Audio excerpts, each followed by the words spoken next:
A warm welcome to one and all who are present here.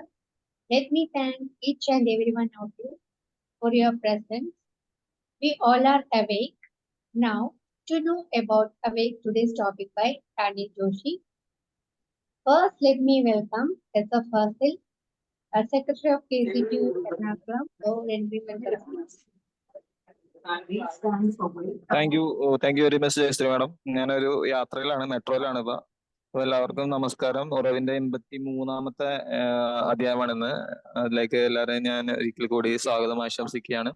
ഇന്ന് നമുക്ക് ഇവിടെ എത്തിച്ചേർന്നിരുന്നത് റാണി ജോഷി മാഡമാണ്. ഇന്ന് 83-ാമത്തെ ഈ എപ്പിസോഡ് എടുക്കാനായിട്ട് വന്നേക്കുന്നത്. അപ്പൊ അതിനു വേണ്ടിയിട്ട് എല്ലാവരും കാതോർത്തിരിക്കാമെന്നറിയാം. അതുകൊണ്ട് തന്നെ ഒരുപാട് നീട്ടുന്നില്ല. എന്ന നിക്ഷിപ്തമായ കർത്തവ്യത്തിലേക്ക് ഞാൻ കടക്കുകയാണ്. ആദ്യമായി നമ്മുടെ ഇന്നത്തെ പ്രസിഡന്റ് അധ്യക്ഷൻ നമ്മുടെ president Joseph T V Joseph sir, സാറിനെ ഞാൻ ഈ പ്രോഗ്രാമിലേക്ക് ഹാർദവമായ സ്വാഗതം ആശംസിക്കുന്നു. Welcome Joseph sir. Thank you. അതേപോലെ നമുക്ക് ഇന്ന് ഗസ്റ്റ് ആയിട്ട് ഇവിടെ എത്തിയിട്ടുള്ളത് റാണി ജോഷി മാഡമാണ്. മാഡത്തിന് ഞാൻ ഈ പ്രോഗ്രാമിലേക്ക് ഹാർദവമായ സ്വാഗതം ആശംസിക്കുന്നു. വെൽക്കം മാം. അതേപോലെ സഹയാത്രിക സ്റ്റേറ്റ് കോർഡിനേറ്റർ തഹസീം മാഡം ഉണ്ട് ഇവിടെ. തഹസീം മാമിനെ ഞാൻ ഈ പ്രോഗ്രാമിലേക്ക് ഹാർദവമായ സ്വാഗതം ആശംസിക്കുന്നു. വെൽക്കം തഹസീം മാം. അതുപോലെ ഞങ്ങളുടെ ട്രഷറർ പോൾ പടയാട്ടി സാർ ഇവിടെയുണ്ട്. സാറിനെ ഞാൻ ഈ പ്രോഗ്രാമിലേക്ക് ഹാർദവമായ സ്വാഗതം ആശംസിക്കുന്നു. ഞങ്ങളുടെ വൈസ് പ്രസിഡന്റ് ജോസഫ് സാറുണ്ട് ഇവിടെ. സാറിനെ ഞാൻ ഈ പ്രോഗ്രാമിലേക്ക് ഹാർദവമായ സ്വാഗതം ആശംസിക്കുന്നു. Welcome Joseph sir.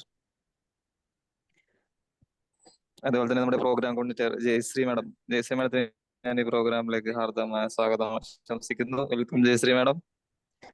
കൂടാതെ ഇന്ന് ഈ പ്രോഗ്രാമിൽ പങ്കെടുക്കാൻ എത്തിയിട്ടുള്ള നമസ്കാരം. Over to Jayashree madam. Thank you. Thank you, Fasil sir. Now let me call upon the President of KCTU, Joseph sir, for entering presidential address. Thank you. Today's resource person, Mrs. Rani Joshi, Sahayatriga Coordinator, Tahsin Zakir, KCTU Ernakulam District General Secretary Fasil, Ernakulam District Vice President Joseph John, Treasurer Paul Padayati, Program Coordinator Jayashree Teacher, other KCTU members, leaders, and my dear participants, good evening and welcome to 83rd webinar under Uravu series organized by Kerala Councillors and Trainers Union, Ernakulam District. ഇന്നത്തെ resource person നമുക്ക് പുതിയ ആളായിരിക്കും. ആദ്യമായിട്ടാണ് നമ്മുടെ പ്ലാറ്റ്ഫോമിൽ വരുന്നത്. റാണി ജോഷി പരിചയപ്പെടുത്താൻ Joseph John സാറുണ്ട്. എങ്കിലും 2 വാക്ക് ഞാനും പറഞ്ഞല്ലോ. കോഴിക്കോട് വെച്ചാൽ ഞാൻ കോഴിക്കോടല്ല, വടക്കഞ്ചേരി അല്ലേ, അവിടെ പോസിറ്റീവ് കമ്മ്യൂണിറ്റി പ്രോഗ്രാമിലാണ് കാണുന്നത്. ക്ലാസ്സൊക്കെ എടുക്കുമെന്ന് പടയാട്ടി സാറ് പറയുണ്ടായി. അന്ന് തന്നെ ഫോൺ നമ്പർ വാങ്ങി വെച്ചു. ഇന്ന് അതിവിടെ മെറ്റീരിയലൈസ് ചെയ്തു. നല്ല പ്രശസ്തിയായിട്ടുള്ള ഒരു കൗൺസിലിംഗ് സൈക്കോളജിസ്റ്റ് ആണ്. അതുപോലെ സ്കൂളുകളിലൊക്കെ എഡ്യൂക്കേഷണൽ സൈക്കോളജിസ്റ്റ് ആയിട്ടും പോകാറുണ്ട്. കൗൺസിലിംഗ് വളരെ ആക്റ്റീവാണ്. തിരക്കുള്ള ഒരു താരം തന്നെയാണ് രംഗത്ത്. ഇന്ന് സംസാരിക്കുന്ന എവേക്ക് 2024 എന്ന് പറയുമ്പോൾ മറ്റൊന്നുമല്ല, ഇവിടെ സൊസൈറ്റിക്ക് ഒരു കുറെ കോമൺ ഫീച്ചേഴ്സ് ഉണ്ടാവുമല്ലോ. ആ കോമൺ ഫീച്ചേഴ്സ് ഡിറൈവ് ചെയ്ത് വരുന്നത് ഫാമിലിയിൽ നിന്നാണ്. ഫാമിലിയാണല്ലോ അതിന്റെ ബേസിക് ഫണ്ടമെന്റൽ യൂണിറ്റി. അപ്പോൾ ആ റോൾ ഓഫ് ഫാമിലിയാണ് in deciding the destiny of society. അതായിരിക്കും ഇന്നത്തെ ക്ലാസ് എന്ന് ഞാൻ വിചാരിക്കുന്നു. നന്നായി ക്ലാസ് എടുക്കുന്ന ഒരു റിസോഴ്സ് പേഴ്സൺ നമുക്ക് ഇന്ന് കിട്ടിയിട്ടുണ്ട്. അത് പ്രത്യേകം നമ്മൾ ക്ഷണം സ്വീകരിച്ച് വന്നതിന് പ്രത്യേകം നന്ദി പറയുന്നു. കൂടുതലായിട്ട് ആണെന്നും പറയുന്നത് എല്ലാവരും ഒരിക്കൽ കൂടി ഹാർദവമായിട്ട് 83-ാം വെബിനാറിലേക്ക് സ്വാഗതം ചെയ്യുന്നു. Thank you, Joseph sir.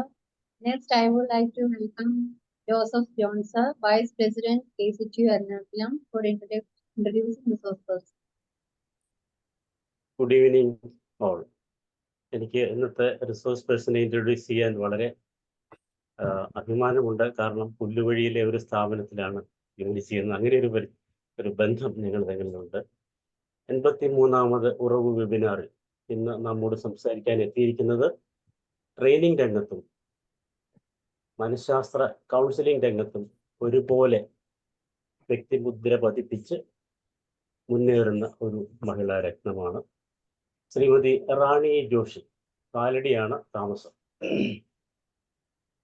Madam പെരുമ്പാവൂരിനടുത്ത പുല്ലുവഴിയിലുള്ള Jyoti Darshana institute for mental health and counselling എന്ന സ്ഥാപനത്തിൽ കൗൺസിലിംഗ് നൽകുന്നുണ്ട്. ഒപ്പം അവിടെ നടത്തപ്പെടുന്ന സ്കൂൾ കൗൺസിലിംഗ് ഡിപ്ലോമ കോഴ്സിന്റെ ഫാക്കൽറ്റിയായും സേവനമനുഷ്ഠിച്ചു. MA B.Ed ബിരുദം നേടിയ മാഡം അധ്യാപികയായി 20 വർഷം പ്രവർത്തിച്ചു. അധ്യാപനമാണ് പാഷൻ എന്ന് പറഞ്ഞിട്ടുണ്ട്. 2016 മുതൽ ട്രെയിനിങ് മേഖലയിലുണ്ട്. സൈക്കോളജിയിൽ MSc-യും NLP-യിൽ മാസ്റ്റർ ട്രെയിനിങ് സർട്ടിഫിക്കറ്റും നേടിയിട്ടുണ്ട്. കൂടാതെ PG ഡിപ്ലോമകൾ നിരവധി. വിദ്യാഭ്യാസ മനഃശാസ്ത്ര മേഖലയാണ് ഇഷ്ടം. ജനങ്ങൾക്കിടയിൽ പ്രവർത്തിക്കണം. ആ താല്പര്യമാണ് ട്രെയിനിങ് രംഗത്ത് വരാൻ കാരണമാക്കിയത്. Soft skill, mental health, parenting എന്നീ മേഖലകളിൽ ട്രെയിനിങ് നടത്തി വരുന്നു. ഭർത്താവ് ജോസി ബിസിനസ് ചെയ്യുന്നു. 3 മക്കളാണ് മാഡത്തിന്. ഒരു മകനും 2 പെൺമക്കളും. മകൻ MBA പഠിക്കുന്നു. മകൾ ഒരാള് BSc സൈക്കോളജി, ഒരാള് +1 പഠിക്കുന്നു. മകൻ ക്രിസ്റ്റോ, മകൾ റോസ്മേരി ആൻഡ് ഐറി. ഇന്നത്തെ വിഷയം എവേക്ക്. ആ പേര് സൂചിപ്പിക്കുമ്പോൾ ഒരു മോട്ടിവേഷൻ ആണ് നമ്മൾ പ്രതീക്ഷിക്കുന്നത്. ഒരു ഉണർത്ത് പാട്ടെന്നൊക്കെ പറയാം അല്ലേ? എന്താണെന്ന് നമുക്ക് കാത്തിരുന്ന് കാണാം.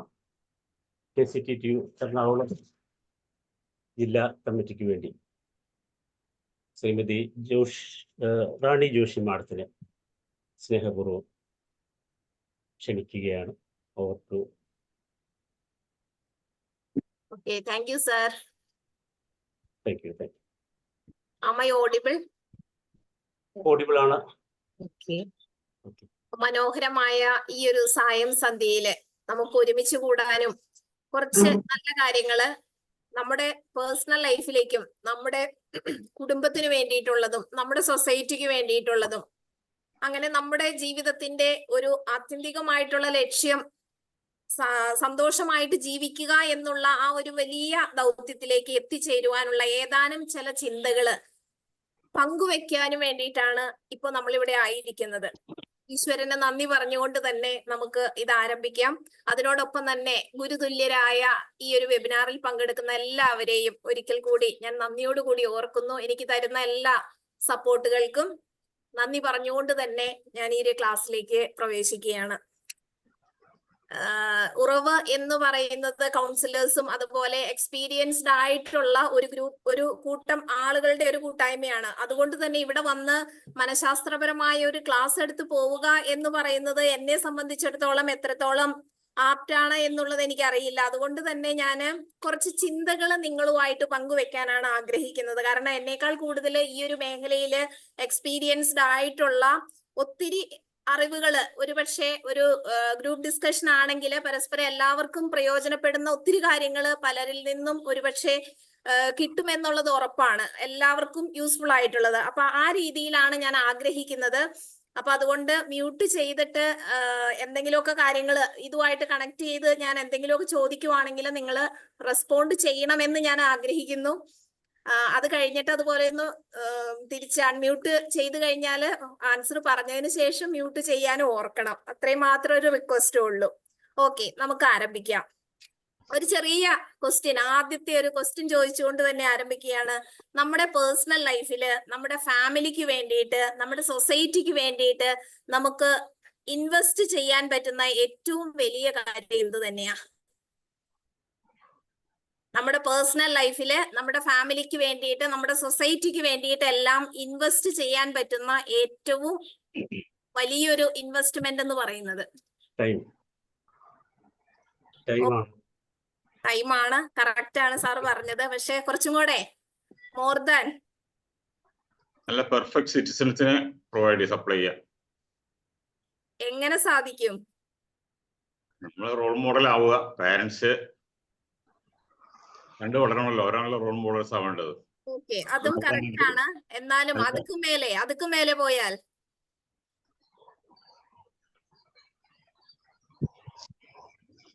കുറച്ചും കൂടെ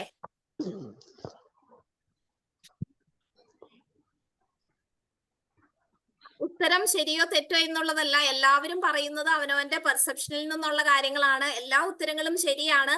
എന്നിരുന്നാലും നമ്മുടെ ഒന്ന് ചിന്തയെ ഒന്നും കൂടെ ആക്ടിവേറ്റ് ചെയ്യുന്നതിന് വേണ്ടിയിട്ടാണ് ഞാൻ പിന്നെയും ചോദിച്ചത്. Become a model to others. Okay, തീർച്ചയായിട്ടും. എങ്ങനെ നമുക്ക് ആ മോഡലായി തീരാം? Self love. തീർച്ചയായിട്ടും ഞാൻ ആഗ്രഹിച്ച ഉത്തരത്തിലേക്ക് തന്നെ എത്തി. സെൽഫ് ലവ് മാത്രമല്ല, സെൽഫ് ലവിൽ നിന്നാണ് നമ്മൾ ആരംഭിക്കേണ്ടത്.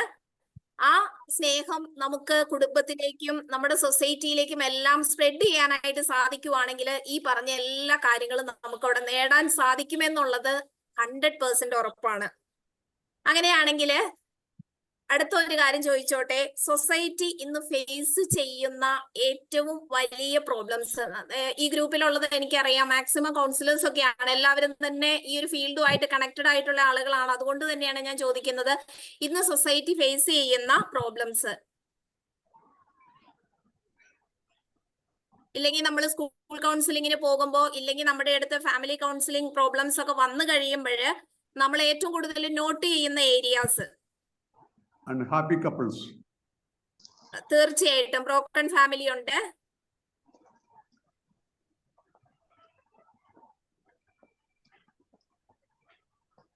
ഇനി നമുക്ക് ഒന്നും കൂടെ ഒന്ന് സ്പെസിഫിക് ആയിട്ട് കേട്ടില്ല സർ.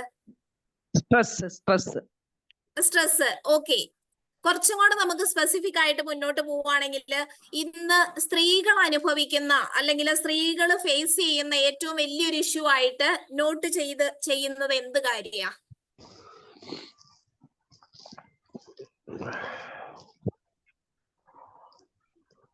ലേഡീസ് ഫേസ് ചെയ്യുന്ന ഏറ്റവും വലിയൊരു ക്രൈസിസ്.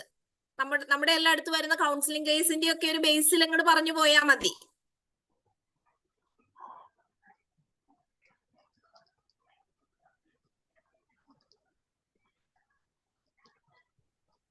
അംഗീകാരം കിട്ടാത്തത്, അർഹിക്കുന്ന അംഗീകാരം കിട്ടാതെ വരുന്നത്. കുറച്ചു പേരൊക്കെ എങ്ങനെ ഉണ്ടാവും? Lack of real love. Okay, ആ റിയൽ ലവ് തിരിച്ചറിയാനായിട്ട്, അല്ലെങ്കിൽ അത് കിട്ടാത്തതിന്റെ ഒരു ദാരിദ്ര്യം. അതുകൊണ്ട് തന്നെ സ്ത്രീകൾ കൂടുതലായിട്ടും സോഷ്യൽ മീഡിയയിൽ ഇൻഫ്ലുവൻസ്ഡ് ആയിട്ട് അവരുടെ ലൈഫിൽ വരുന്ന ക്രൈസിസ് ആണ് എനിക്ക് തോന്നുന്നു കൗൺസിലിങ്ങിന് വരുന്നതിൽ ഏറ്റവും രൂക്ഷമായിട്ട് ഞാൻ ഇപ്പോൾ ശ്രദ്ധിക്കാറുള്ളത്. ഇനി നമുക്ക് യൂത്തിന്റെ ഇടയിലേക്ക് ഒന്ന് വരുവാണെങ്കിൽ, യൂത്ത് ഏറ്റവും കൂടുതൽ ഫേസ് ചെയ്യുന്ന ഇഷ്യൂസ് എന്തൊക്കെയാ? ജോലി ഇല്ലാത്തത്, സ്ഥിര വരുമാനം ഇല്ലാത്തതൊക്കെ, പിന്നെ തെറ്റായ ബന്ധങ്ങള്. ഓക്കെ മാം, ജോലി ഇല്ലായ്മ എന്ന് പറയാൻ നമുക്ക് പറ്റില്ല. കാരണം സ്കിൽഡ് ആയിട്ടുള്ള ആളുകൾക്ക്, എഡ്യൂക്കേറ്റഡ് ആയിട്ട് പ്ലസ് സ്കിൽഡ് ആയിട്ടുള്ള ആളുകൾക്ക് നല്ല സാലറിയിൽ ജോലി ഉണ്ടെന്നുള്ളത് ഉറപ്പാണ്.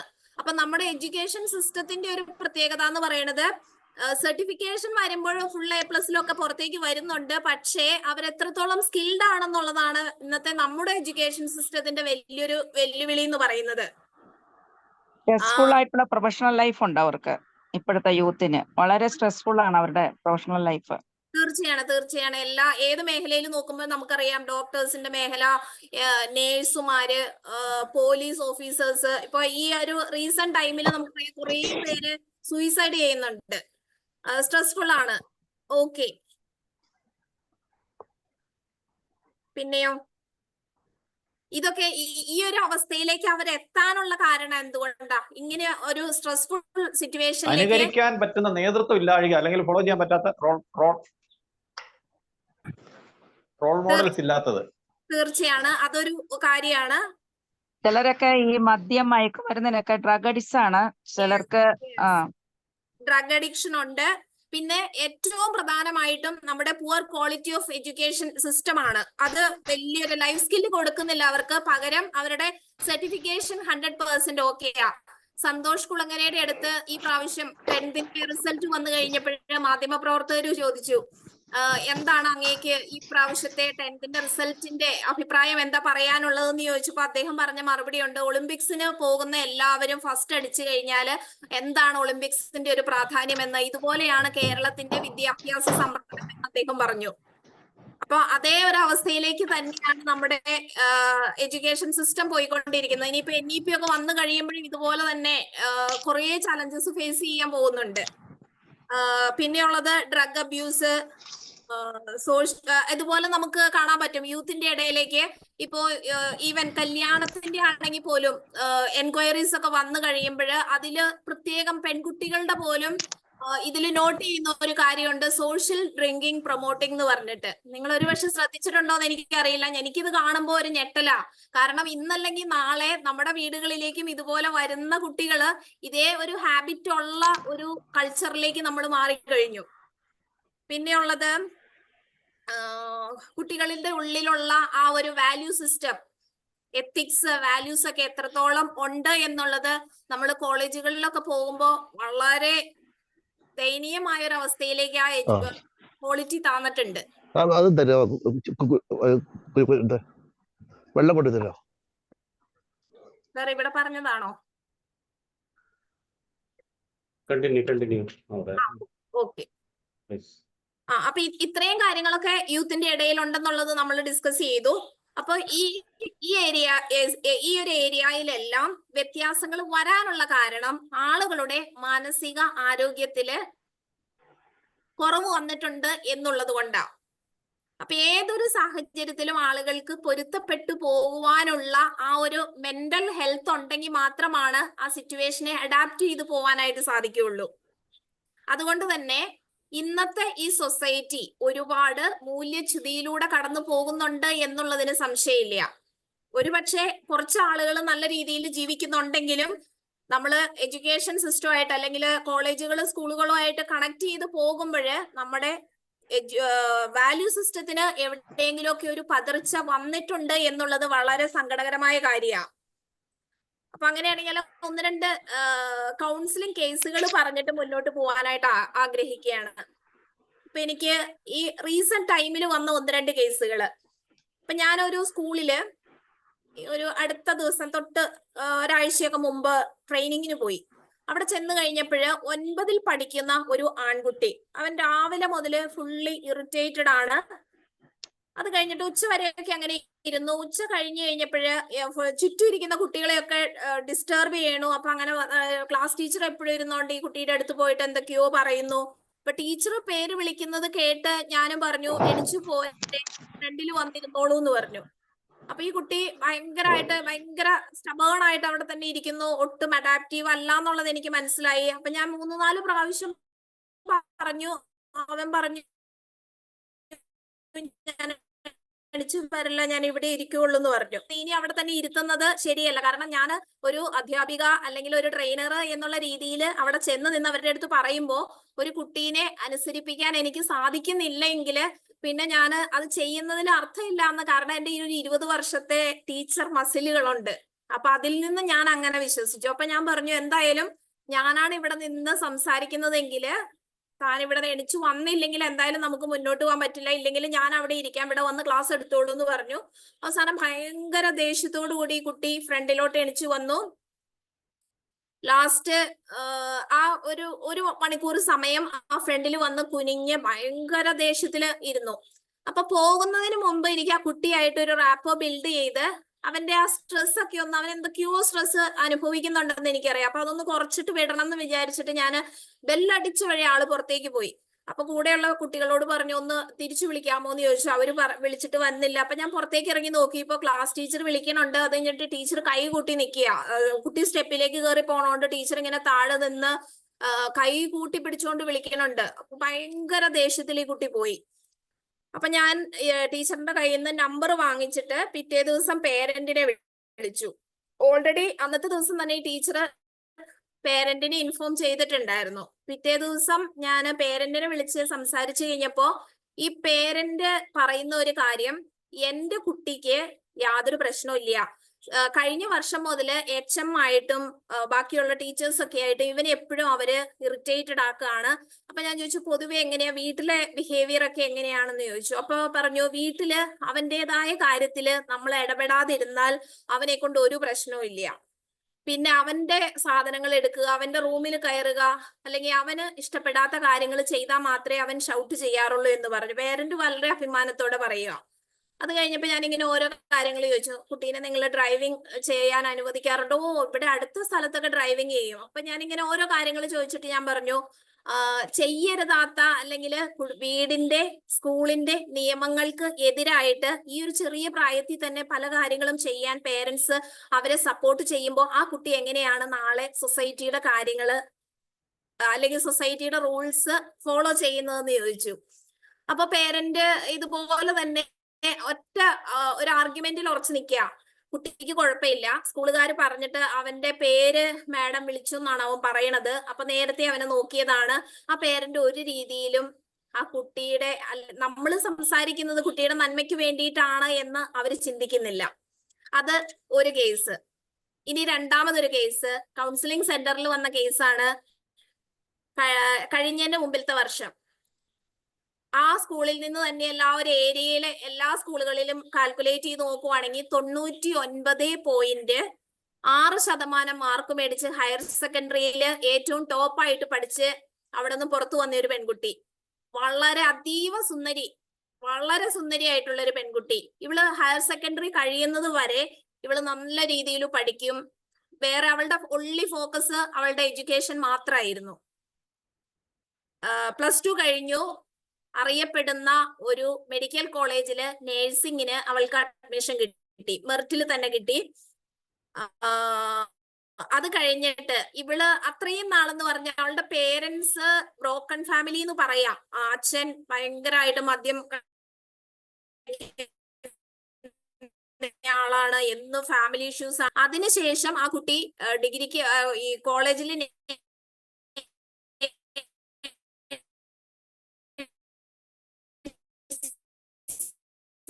അഡ്മിഷൻ എടുത്തു. അവള് മുടങ്ങി.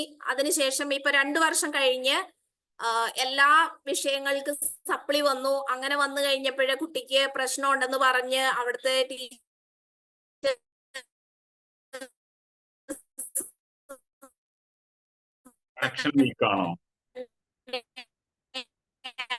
അവിടുത്തെ തന്നെ ഡോക്ടേഴ്സിനെ കാണിച്ചു. ഹലോ, ഇടയ്ക്ക് വോയിസ് ബ്രേക്ക് ആവുന്നുണ്ടല്ലോ അല്ലേ? വീഡിയോ ഓഫ് ചെയ്തിട്ട് സംസാരിച്ചു, അതായിരിക്കും നല്ലത്. കുറച്ച് വീഡിയോ ഓഫ് ചെയ്ത് നോക്കിയേ.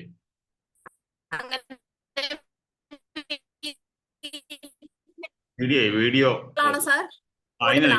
ഹലോ, ഓക്കെ, വീഡിയോ ഓഫ് ചെയ്തു. ഇനി സംസാരിച്ചോളൂ. ഇപ്പൊ കേൾക്കാമോ? കേൾക്കാം, കുഴപ്പമില്ല.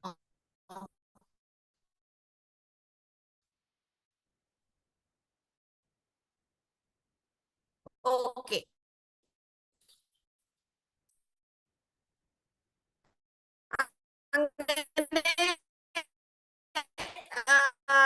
വീട്ടിൽ വന്നു കഴിയുമ്പോ അമ്മ ഇല്ല, നമ്മള് ഇവിടേക്ക് സംസാരിക്കുന്നു. സാറേ ഇപ്പൊ ഓഡിബിൾ ആണോ? കുറച്ച് വീക്ക് ആണ്, എന്നാലും കേൾക്കാം.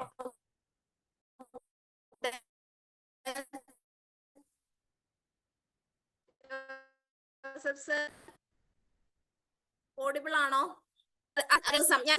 കുട്ടിയുടെ രണ്ടാമത്തെ ദിവസം അമ്മ വന്നു കഴിഞ്ഞപ്പോഴ്, സെക്കൻഡ് ഡേയില് അമ്മേനെ കുട്ടി വന്നു കഴിഞ്ഞപ്പോഴ് ആ അമ്മ വളരെ സങ്കടത്തോടു കൂടി പറഞ്ഞ ഒരു സെന്റൻസ് ആണ് ഞാൻ നിങ്ങളുടെ ശ്രദ്ധയിലേക്ക് പറയുന്നത്. മാഡം, ഇവളെ എല്ലാ ദിവസവും തന്നെ എന്നോട് പറയുന്ന ഒരു വാക്കുണ്ട്. നിങ്ങള് ഒരു കുടിയനെ കെട്ടി ഞങ്ങളെ ജനിപ്പിച്ചിട്ട് നിങ്ങളിപ്പോ ഞങ്ങളെ കഷ്ടപ്പെടുത്താണോ? ഇതിലും ഭേദം നീ കുടിയനെ കൊന്നിട്ട് ജയിലിൽ പോകുവല്ലേടി എന്ന് ചോദിച്ചിട്ട് ഇവളെല്ലാ ദിവസവും എന്നോട് സംസാരിക്കുമെന്ന് ആ അമ്മ പറഞ്ഞപ്പോഴേ എനിക്ക് വല്ലാത്ത വിഷമം തോന്നി. അതാണ് ഞാൻ നിങ്ങളുടെ ശ്രദ്ധയിലേക്ക് വിടുന്ന ഒരു കാര്യം. അപ്പോ നമ്മുടെ ഒരു സിസ്റ്റം, അല്ലെങ്കിൽ ആ കുട്ടി +2 വരെ പഠിച്ചു കഴിഞ്ഞ് അത്രയ്ക്ക് മിടുക്കിയായിട്ട് പഠിച്ച ഒരു കുട്ടിക്ക് അതിനുശേഷം പ്രോബ്ലം ഫേസ് ചെയ്യേണ്ട, അല്ലെങ്കിൽ ഒരു ലൈഫിന്റെ അടുത്ത ഒരു കാലഘട്ടത്തിലേക്ക് കടന്നപ്പോഴ് ആ കുട്ടി എൻറ്റയർലി മാറിപ്പോയി. അതിന്റെ കാരണം ആ ഒരു എഡ്യൂക്കേഷൻ സിസ്റ്റത്തിൽ നിന്നും അവൾക്ക് ജീവിക്കാൻ ആവശ്യമായിട്ടുള്ള ലൈഫ് സ്കില്ല് കിട്ടിയില്ല എന്നുള്ളത് തന്നെയാണ് ഏറ്റവും ഖേദകരമായിട്ടുള്ള ഒരു കാര്യം. അതായത് ഒരു പ്രോബ്ലം വന്നാൽ അതിനെ എങ്ങനെ ഫേസ് ചെയ്യണം. സാറേ ഓഡിബിൾ അല്ലേ? കേൾക്കാം, പറഞ്ഞോളൂ. ഓക്കെ. അല്പസമയം കൂടെ കഴിഞ്ഞിട്ട് ഞാൻ വീഡിയോ ഓൺ ചെയ്യാം, അപ്പൊ കുഴപ്പമുണ്ടാവില്ല. ഓക്കെ, അപ്പൊ ഇതുപോലെയുള്ള കാര്യങ്ങൾ എന്റെ ചിന്തയിലേക്ക് വന്നു. പ്രോബ്ലം സോൾവ് ചെയ്യാനുള്ള കഴിവില്ല, ക്രിട്ടിക്കൽ തിങ്കിങ് ഇല്ല, സ്ട്രെസ് മാനേജ് ചെയ്യാനുള്ള കഴിവില്ല, അല്ലെങ്കിൽ അവൾക്ക് അവളുടെ ഇമോഷൻ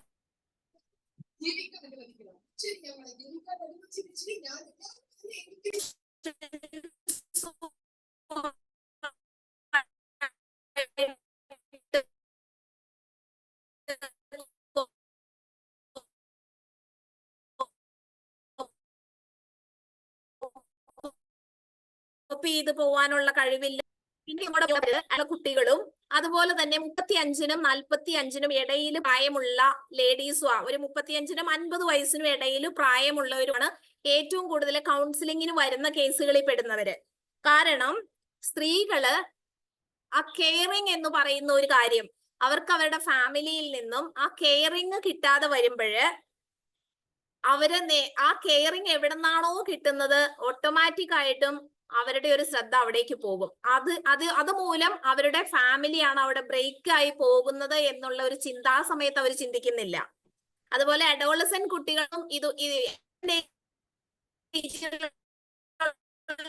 കുട്ടികളും ഇത് തന്നെയാ. ഒരു 14 വയസ്സ് വരെയുള്ള സമയമാണ് പേരൻസിന്റെ കയ്യിൽ ഏറ്റവും കൂടുതൽ അവരെ മോൾഡ് ചെയ്തെടുക്കാനുള്ളതെങ്കിലും ആ ഒരു സമയത്ത് മാതാപിതാക്കന്മാർക്ക് അതിനെക്കുറിച്ച് കൃത്യമായിട്ടുള്ള ഗ്രാഹ്യവും ഇല്ല. എന്തെങ്കിലും മിസ്റ്റേക്കുകൾ അധ്യാപകരുടെ ഭാഗത്ത് നിന്ന് നോട്ട് ചെയ്ത് കഴിഞ്ഞാൽ അത് അക്സെപ്റ്റ് ചെയ്യാനുള്ള ഒരു മൈൻഡ് സെറ്റും മാതാപിതാക്കന്മാർക്കില്ല. ഒരു 14 വയസ്സ് മുതൽ, അതായത് നമ്മൾ പറയാറുണ്ടല്ലോ 75% ബിഹേവിയറൽ ഇഷ്യൂസ്, കോണ്ടാക്ട് ഡിസോർഡർ എല്ലാം ഒരു 14 വയസ്സ് മുതൽ കുട്ടികളിൽ പ്രകടനം വരെയുള്ള ആ ഒരു പ്രായത്തിനുള്ളിൽ ഏതെങ്കിലും രീതിയിലുള്ള ബിഹേവിയറൽ ഇഷ്യൂസ് ഉണ്ടെങ്കിൽ അത് പുറത്തേക്ക് വന്നു തുടങ്ങുന്ന ഒരു സമയമാണ്. അതായത് കുട്ടിക്കാലത്ത് മുതല് ഫിസിക്കലി, ഇമോഷണലി, അതുപോലെ തന്നെ ഏതെങ്കിലും രീതിയിലുള്ള സെക്ഷുവൽ രീതിയിലുള്ള അബ്യൂസ്മെന്റിലൂടെയൊക്കെ കുട്ടികളിൽ വന്നിട്ടുള്ള ട്രോമാസ് ഒക്കെ ഈ ഒരു 14 വയസ്സ് മുതൽ ബിഹേവിയറൽ ഇഷ്യൂസ് ഒക്കെ ആയിട്ട് പുറത്തേക്ക് വരും. അപ്പൊ ഇന്നത്തെ നമ്മുടെ സൊസൈറ്റിയില് ഇതുപോലെ മുറിവേൽക്കുന്ന ഒരുപാട് കുഞ്ഞുങ്ങൾ ഉണ്ടെന്നുള്ളത് നമ്മുടെ സ്കൂളുകളും കോളേജുകളുമായിട്ട് കണക്ട് ചെയ്ത് പോകുമ്പോൾ നമുക്ക് ചെയ്യാൻ പറ്റുന്ന ഒരു കാര്യം തന്നെയാ. ഓഡിബിൾ അല്ലേ സാർ? ഞാൻ വീഡിയോ ഓൺ ചെയ്തു, കുഴപ്പമില്ലല്ലോ? നോക്കാം, കേക്കാമോ? പോട്ടെ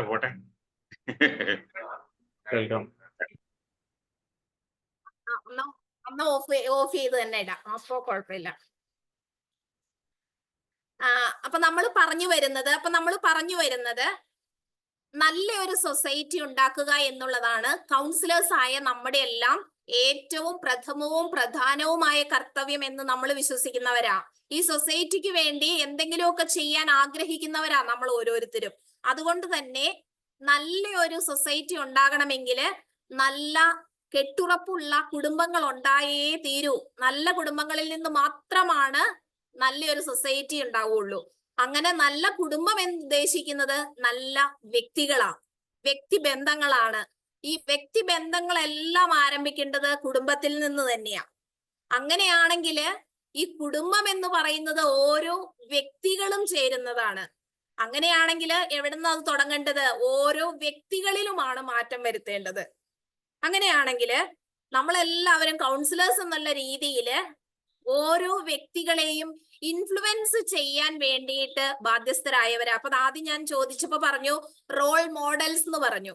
അങ്ങനെയാണെങ്കിൽ നമ്മളെല്ലാവരും റോൾ മോഡൽ ആയിക്കൊണ്ട് മറ്റുള്ളവരെ ഇൻഫ്ലുവൻസ് ചെയ്യാൻ വേണ്ടി വിളിക്കപ്പെട്ട പ്രത്യേക ദൗത്യമുള്ളവരാ.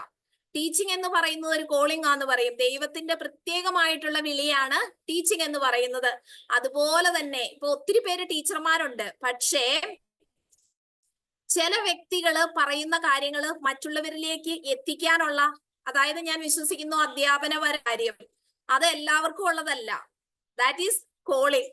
ആ ഈശ്വരന്റെ പ്രത്യേകമായിട്ടുള്ള കോളിംഗ് ലഭിച്ചവർക്കാണ് നല്ലൊരു അധ്യാപകൻ അല്ലെങ്കിൽ അധ്യാപികയാവാൻ സാധിക്കുക.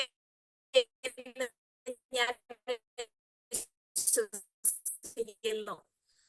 അതുപോലെ തന്നെ മറ്റുള്ളവരുടെ ഓരോ കൗൺസിലേഴ്സും. അപ്പൊ അങ്ങനെയാണെങ്കിൽ എവിടുന്ന് നമുക്ക് തുടങ്ങാം, അല്ലെങ്കിൽ എന്തൊക്കെ ഉൾക്കാഴ്ചകൾ. സാറേ എന്റെ ഒത്തിരി ബ്രേക്ക് ആകുന്നുണ്ടെങ്കിൽ ഞാൻ വേണമെങ്കിൽ ഒന്ന് മാറി കയറി നോക്കാം. ഒന്ന് നോക്കുന്ന ബ്രേക്ക് ആവുന്നുണ്ട്.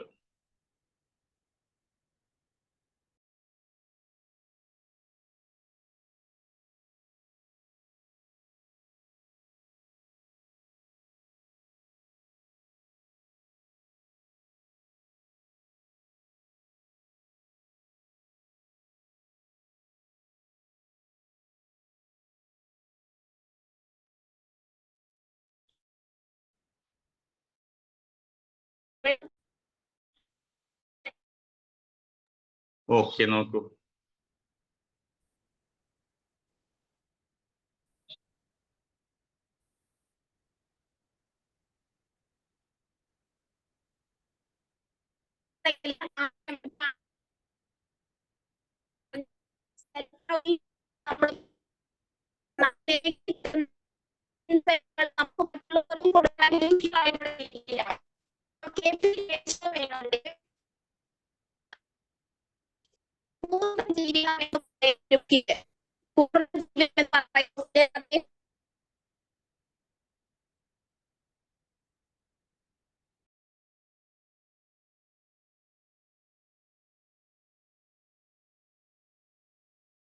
In progress.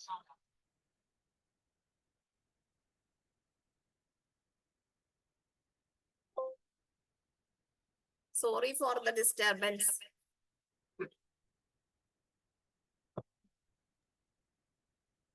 വീട്ടിൽ കണക്ഷൻ കുറവാണല്ലേ? ബ്രോഡ്ബാൻഡ് കണക്ഷൻ ആണോ? ഇവിടെ അല്ല നല്ല മഴയുണ്ട്, അതുകൊണ്ടാന്ന് എനിക്ക് തോന്നുന്നു. അതുകൊണ്ടാണ്, മഴയുണ്ടെങ്കിൽ കിട്ടില്ല.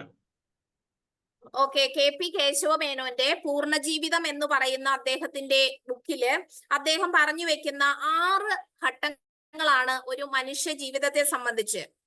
ഒന്നാമത്തേത് ജീവിതം, 2 സ്നേഹം, 3 വിജ്ഞാനം, 4 സേവനം, 5 നിർമ്മാണം, 6 അന്വേഷണം. ഇത്രയും ഘട്ടങ്ങളിലൂടെ കടന്നു പോകുന്നതാണ് മനുഷ്യന്റെ ജീവിതം എന്നാണ് അദ്ദേഹം ആ ബുക്കിൽ പറഞ്ഞു.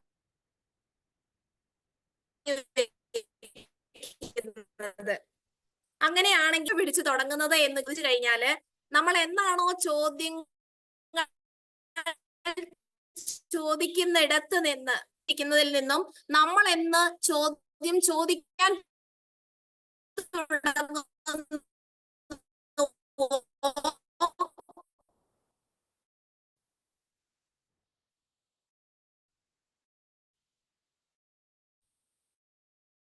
അന്ന് മുതല് നമ്മുടെ ജീവിത മട്ടത്തിലായിരിക്കും. അതായത് നമുക്ക് എന്ത് ചെയ്യാൻ സാധിക്കും, നമ്മൾ ആരാണ്, നമ്മൾ ഇങ്ങനെ മതിയോ, നമ്മൾ എവിടം വരെ എത്തി പോകേണ്ടവരാണ് എന്നിങ്ങനെ നമ്മൾ നമുക്ക് വേണ്ടി ചിന്തിച്ചു തുടങ്ങുന്നത് വരെ നാം എത്തിച്ചേരാനുള്ള ദൂരം വളരെ അകലത്തിലായിരിക്കും എന്നാ പറയുന്നത്. എന്ന് നമ്മൾ നമ്മളെ കുറിച്ച് ചിന്തിച്ചു തുടങ്ങുന്നുവോ അന്ന് മുതലാണ് ആ ദൂരം കുറഞ്ഞു വരിക.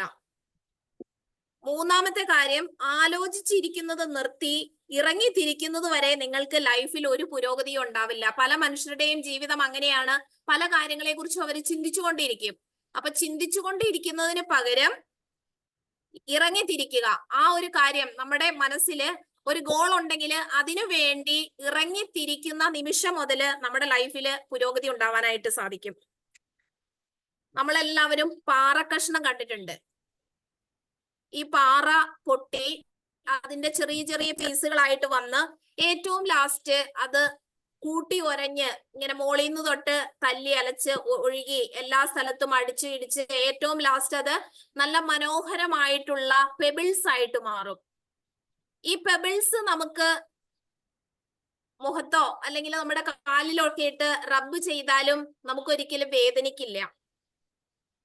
പോളിഷ് ചെയ്യാനൊക്കെ ആളുകൾ ഉപയോഗിക്കുന്നതാണ്. പക്ഷെ പാറയുടെ ഭാഗം, ആ പാറ പൊടിയുമ്പോൾ ഉള്ള ഭാഗം ആരും പോളിഷ് ചെയ്യാൻ എടുക്കില്ല, കാരണം വളരെ ഷാർപ്പാ. അപ്പൊ പല മനുഷ്യരും ഇതുപോലെ തന്നെയാണെന്നാ പറയുന്നത്. പലരും പോളിഷ്ഡ് അല്ല, കാരണം അവരുടെ ലൈഫിൽ അവരൊരിക്കലും ഒരു ചേഞ്ച് ആഗ്രഹിക്കാത്തത് കൊണ്ട് അവരുടെ ഉള്ളിൽ നിന്നും പുറത്തേക്ക് വരുന്ന അവരുടെ തോട്ട്സും അവരുടെ വേർഡ്സും അവരുടെ ആക്ഷനും ഒക്കെ മറ്റുള്ളവരുടെ ചിന്തകളുമായിട്ട് പലപ്പോഴും വല്ലാത്ത ബുദ്ധിമുട്ടുള്ളതാ.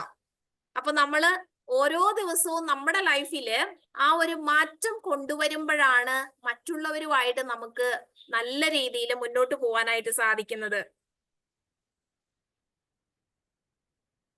ഇതുപോലെ തന്നെ ഏതൊരു പ്രായത്തിലും ഇപ്പോ 40 വയസ്സായാൽ 40 വയസ്സ് വരെ ഒരു കൗമാരത്തിന്റെ മനസ്സോടുകൂടി, ഒരു 60 വയസ്സ് വരെ നമ്മള് യൗവനത്തിന്റെ മനസ്സോടുകൂടി, അത് കഴിഞ്ഞ് വീണ്ടും നമ്മൾ വാർദ്ധക്യത്തിലേക്ക് കടന്നാലും വളരെ ആക്റ്റീവായിട്ട് തന്നെ മുന്നോട്ട് പോകുന്ന ഒരുപാട് ആളുകളുണ്ട്.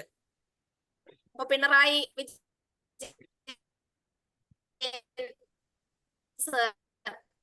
വളരെ ആക്റ്റീവായിട്ട് അദ്ദേഹം, പ്രിയപ്പെട്ട നടൻ, അദ്ദേഹം 73 വയസ്സായെങ്കിലും ഒരിക്കലും പ്രായം ബാധിച്ചിട്ടില്ല. അപ്പൊ ഇത് പ്രായം എന്ന് പറയുന്നത് നമ്മളെപ്പോഴും പറയണതാണ്, ഒരു നമ്പർ മാത്രമാണ്. പക്ഷെ ഇതെല്ലാം നമ്മുടെ മൈൻഡ് സെറ്റ് ആണ്.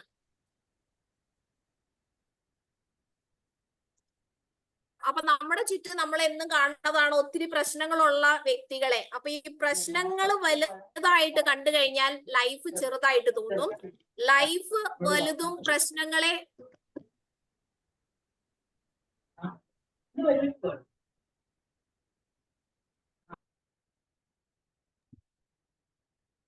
സൗണ്ട് പോയോ സർ? ഒട്ടും ഓഡിബിൾ അല്ലേ? ഓഡിബിൾ ആണ്. ഓക്കെ. അപ്പൊ നമ്മുടെ മുമ്പിലുള്ള, ഒരു മിനിറ്റ് ഒന്ന് വീഡിയോ ഓൺ ചെയ്ത് നോക്കട്ടെ. അതായത് നമ്മുടെ പ്രോബ്ലം ചെറുതും ലൈഫ് വലുതുമായിട്ട് നമ്മൾ കാണുമ്പോൾ നമുക്ക് ഈസി ആയിട്ട് ആ പ്രോബ്ലത്തിൽ നിന്നും പുറത്തേക്ക് കടക്കാൻ പറ്റും. അതിന് പകരം നമ്മുടെ ലൈഫ് നമ്മൾ ചെറുതും പ്രോബ്ലത്തെ വലുതുമായിട്ട് കാണുമ്പോഴ് ഒരു പക്ഷേ ആ പ്രോബ്ലത്തിന് മുൻപില് നമ്മുടെ ലൈഫ് അവസാനിക്കുന്ന. അതുകൊണ്ട് തന്നെയാ വളരെ ഉയർന്ന നിലയിൽ എത്തിയിട്ട് പോലും പല ഓഫീസേഴ്സും ഒക്കെ ലൈഫ് അവിടെ വെച്ച് സ്റ്റോപ്പ് ചെയ്യുന്നത്. അപ്പൊ ആ പ്രോബ്ലത്തെ ഓവർകം ചെയ്യാൻ സാധിക്കുമ്പോഴ് നമ്മൾ ഒരു പുതിയ മനുഷ്യനായിട്ട് മാറുന്നു, അല്ലെങ്കിൽ ആ ഒരു സ്കില്ല് നമുക്ക് നേടിയെടുക്കാനായിട്ട് സാധിക്കുന്നു. അപ്പൊ അങ്ങനെയാണെങ്കിൽ 3 രീതിയിലാണ് ജീവിതം നമ്മെ പഠിപ്പിക്കുന്നത്. ഒന്ന് ഫ്ലൈ, 3F ആണ്. First F is fly. ചില പ്രോബ്ലം കാണുമ്പോൾ നമ്മൾ അതിൽ നിന്ന് ഓടി ഒളിക്കാനായിട്ട് ശ്രമിക്കും. ചിലതിനെ കാണുമ്പോൾ നമ്മൾ ഫ്രീസ് ചെയ്ത് ഒരു മരവിച്ച അവസ്ഥയിലായിരിക്കും. ചില കാര്യങ്ങളിൽ നമ്മൾ ഫൈറ്റ് ചെയ്യാനായിട്ട് ശ്രമിക്കും. ഒരു എക്സാമ്പിൾ പറയുവാണെങ്കിൽ, ഒരു പട്ടി കടിക്കാൻ വന്നാല് ഫ്ലൈ ചെയ്യുവാണെങ്കിൽ ഒരു പക്ഷേ ആ പട്ടി നമ്മുടെ പിന്നാലെ ഓടാനുള്ള സാധ്യതയുണ്ട്. ഫ്രീസ് ചെയ്ത് നിന്നാലും ഈ ആദ്യത്തെ 2 കേസിലും, ഫ്ലൈ ആണെങ്കിലും ഫ്രീസ് ആണെങ്കിലും, പട്ടിയാണ് തീരുമാനിക്കുന്നത് എന്ത് ചെയ്യണം എന്നുള്ളത്. കടിക്കണോ, കുരയ്ക്കണോ, ഓടിക്കണോ എന്നുള്ളത് പട്ടി തീരുമാനിക്കും. പക്ഷേ 3ാമത്തെ കേസില് തീരുമാനം നമ്മുടെയാ. അപ്പൊ ലൈഫ് എന്ന് പറയുന്നത് ഇതുപോലെ പൊരുതാനാണ് എന്നുള്ള വലിയൊരു ഇൻസൈറ്റ് ആണ് ഈ സൊസൈറ്റിയിലേക്ക് കൊടുക്കാനായിട്ട് നമുക്ക് സാധിക്കുക. അതുപോലെ തന്നെ നമ്മൾ പറഞ്ഞു, KP കേശവമേനോന്റെ ജീവിതത്തെ കുറിച്ചാണ് നമ്മൾ ആദ്യം പറഞ്ഞത്. ഇനി നമ്മൾ പറയാൻ പോകുന്നത് സ്നേഹം എന്ന വലിയൊരു വികാരത്തെ കുറിച്ചാ.